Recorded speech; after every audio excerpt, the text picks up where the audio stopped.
Да, на самом деле все у нас началось очень бодро.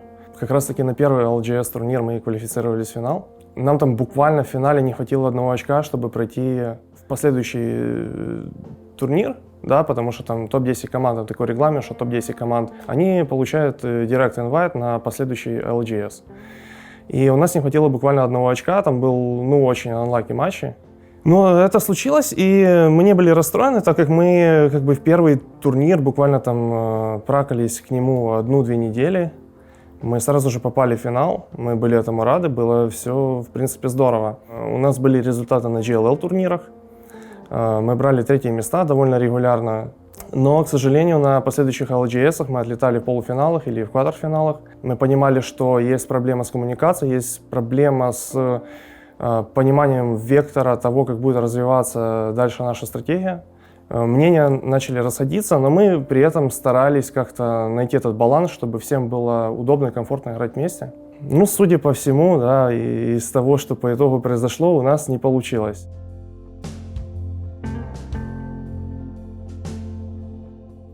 Первое время это ханимун. Все были счастливы, довольно рады играть вместе. На какой-то, не знаю, мотивации нереальной, на каких-то таких мелочах, на клатчах мы вывозили.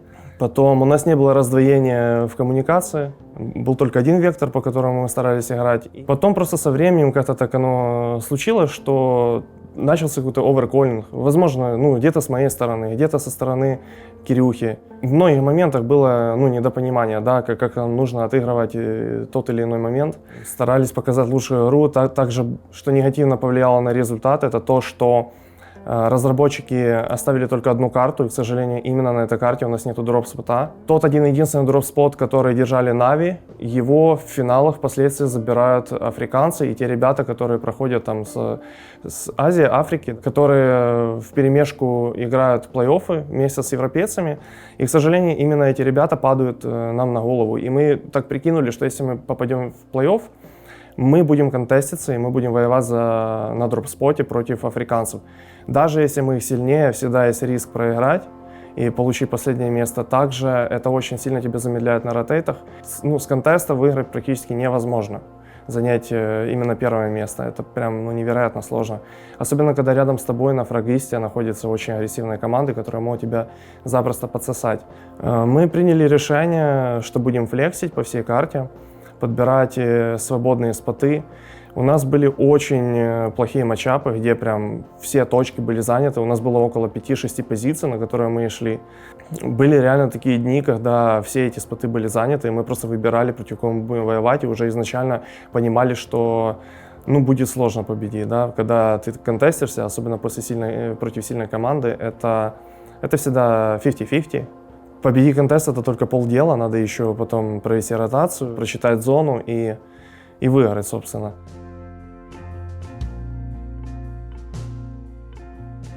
Я бы строил все по-другому, но также, если взять другую точку зрения, там, Кирилла, скажем, он бы тоже сказал, что строил бы все по-другому. Это то, про что я говорю, что у нас была дилемма, да, или идти по одному вектору, или по второму. Мы в этом не садились и пытались найти баланс между этим всем, и это не работало. То есть надо было либо один вектор выбрать, либо другой. Мы пробовали так, но слишком было мало времени, чтобы как-то... Не то, что мы уперлись, да, вот так лоб в лоб и все, вот я не буду играть по-твоему или я не буду играть по-твоему. Такого не было. Мы пытались и так играть, все перебирали. Просто на самом деле было очень мало времени между турнирами, у нас было очень мало времени на подготовку. И я пришел в команду, и буквально через неделю уже был первый турнир. И после серии поражений, да, на 2 LGS-ах, слишком по морали по всем ударило это. Не скажу, что опустили руки, но все были сильно разочарованы, все были расстроены. Всем, конечно, хотелось бы продолжать на мотивационной волне, как мы стартанули и дальше, но что-то нам не позволяло перейти этот рубеж и продолжать побеждать. Но, честно, могу сказать, что мы сделали все, чтобы победить. Каждый из нас, мы старались, мы пытались найти компромисс, мы пытались найти нашу игру. Так случается, так бывает, и это Battle Royale. Может быть, мы и шли по верному вектору, но не всегда получается выиграть в подобных играх. Даже если ты делаешь все четко и правильно, всегда есть момент рандома.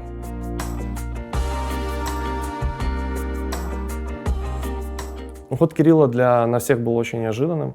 Мы проиграли третий LGS, если я не ошибаюсь, это был третий или второй. Мы провели очень масштабный разбор после этого, мы общались буквально 4-5 часов.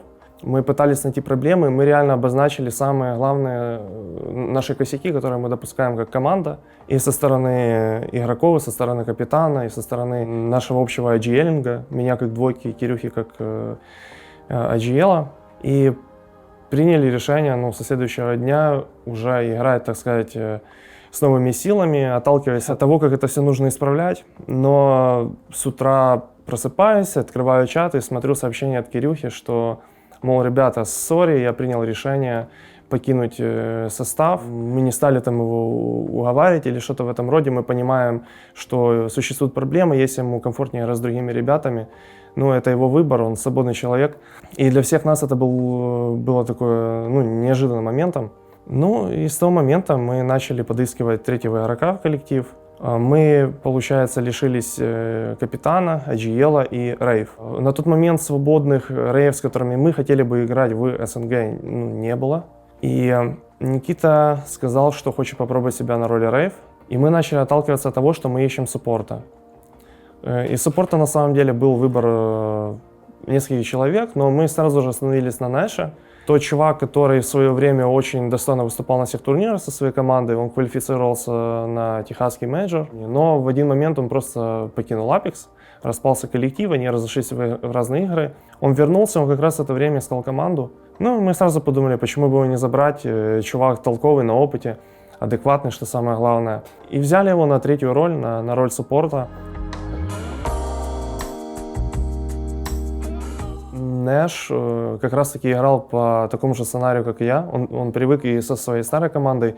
Мы играем по одной стратегии. Это быстрый лутинг, прийти в зону, прочитать ее, самое главное, и отыграть от обороны, грубо говоря, гиткипать сквады. То есть мы идем по легкому пути, мы не стараемся где-то там рисковать, где-то лишние какие-то движения сделать. Поэтому с ним не было никаких диссонансов, все было гладко, все было круто.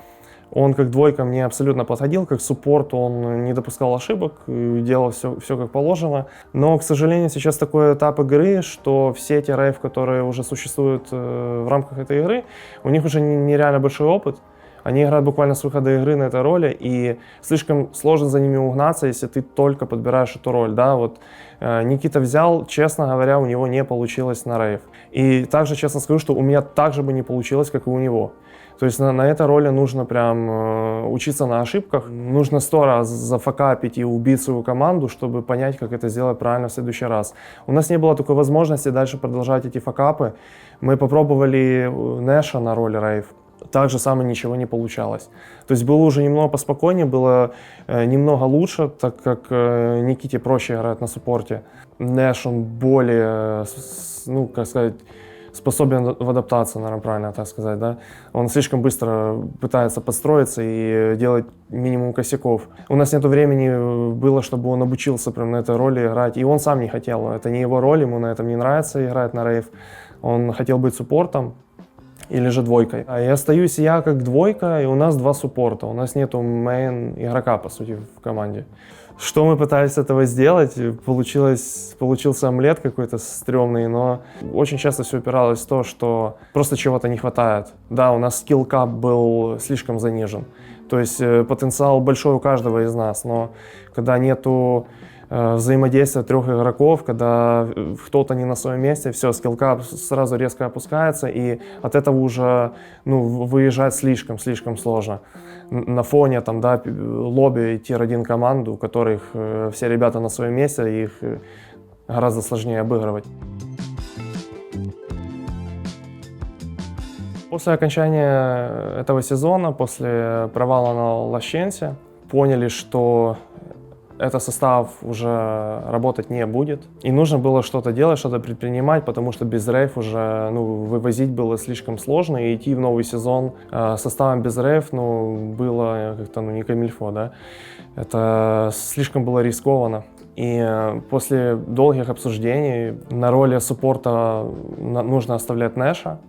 Он как двойка, как колер, так сказать, в команде меня полностью устраивал. У нас с ним была большая синергия в плане понимания игры. Мы изначально играли по одному сценарию, так сказать. Мы поняли, что нам нужно искать рейв.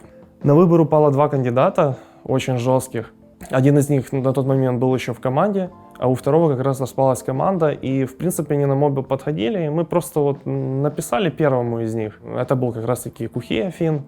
У него в тот момент распалась команда, все очень офигенно сошлось по таймингу. Мы в тот день начали искать, в тот же день у него распалась команда. Мы мгновенно ему написали, говорим: чувак, хочешь попробовать?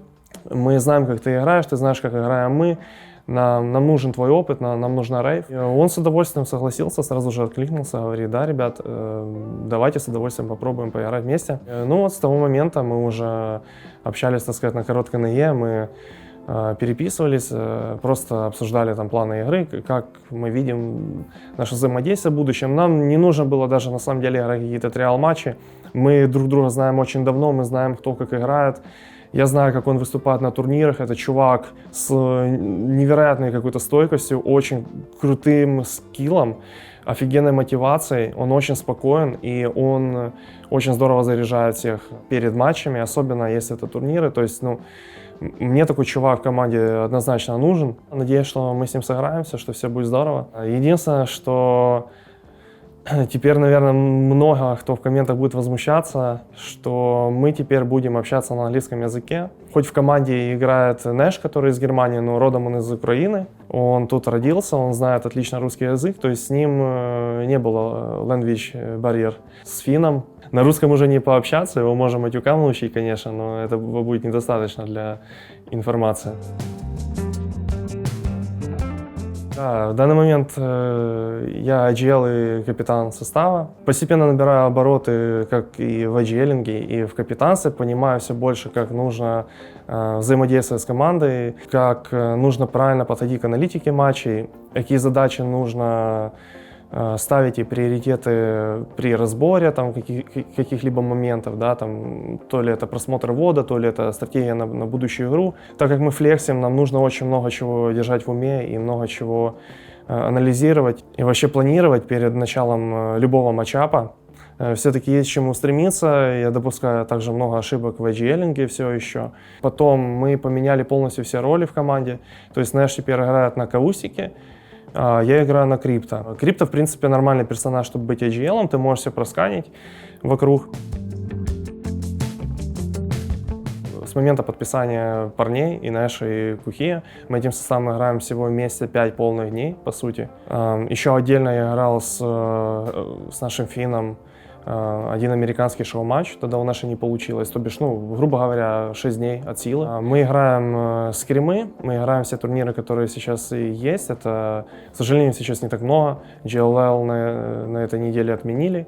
Подготовки у нас пока как таковой сильно нету, мы в данный момент тренируемся и пытаемся набрать форму к следующему LGS, который будет 16 января, если не ошибаюсь, в пятницу. Надеемся, что за 2 недели мы сможем хотя бы базу нашу подтянуть и выступить достойно, чтобы не было никаких факапчиков. Все мы понимаем, что какой-то тимворк за 2 недели и тимплей крутой наработать практически невозможно, но мы все равно постараемся какие-то нюансы отточить, чтобы хотя бы не перекрикивать друг друга во время файтов, чтобы все у нас было четко, все понимали, что кому позволено сделать, в какой момент. Это очень важно. Постараемся выстрелить, постараемся круто подготовиться к этому турику. Вот после интервью, кстати, буду ехать также играть скримы. Еще раз по поводу ситуации Кирюхи и Никиты, которая произошла. Я уверен, что все мы остаемся хорошими товарищами или даже друзьями. Я их могу считать своими друзьями однозначно. Желаю вам, ребят, просто всего наилучшего, да. Кирюхи с менеджер-пушерсами. Очень рад, что Никитос в каком-то роде остается моим тиммейтом в Нави, что он у нас на бэкапе всегда прикроет нашу спину, если кто-то отлетит во время турнира или что-то в этом роде. Я этому очень рад. Также очень рад за него, что он все-таки вернулся в ту стезю, в которой у него больше всего получается и где он просто бог богов. Это Quake Diabotical. мужик дерзает, ты там всех порвешь на изи, как всегда. И желаю тебе удачи вообще, в принципе, во всем. Для нашей команды начинается новый этап, нам предстоит очень много работы. Нэш и Кухия оба настроены так же, как и я. Мы с огромным сейчас энтузиазмом и невероятной какой-то мотивацией подходим ко всем тренировкам. У нас идет здравое общение, здравая аналитика. Я надеюсь, что все у нас будет круто, мы подготовимся. И мы не разочаруем всех, кто нас поддерживает, мы покажем отличные результаты. Возможно, не на первом турнире, хотя все-таки надеюсь, что у нас толчок будет крутой, и мы изначально начнем на очень позитивной ноте. Но я уверен, что мы попадем в плей-офф в этом сезоне, и мы очень офигенно его отыграем. Я в этом просто не сомневаюсь. Так что, ребята, всем спасибо за поддержку. Всех люблю, целую, обнимаю, и до скорых встреч.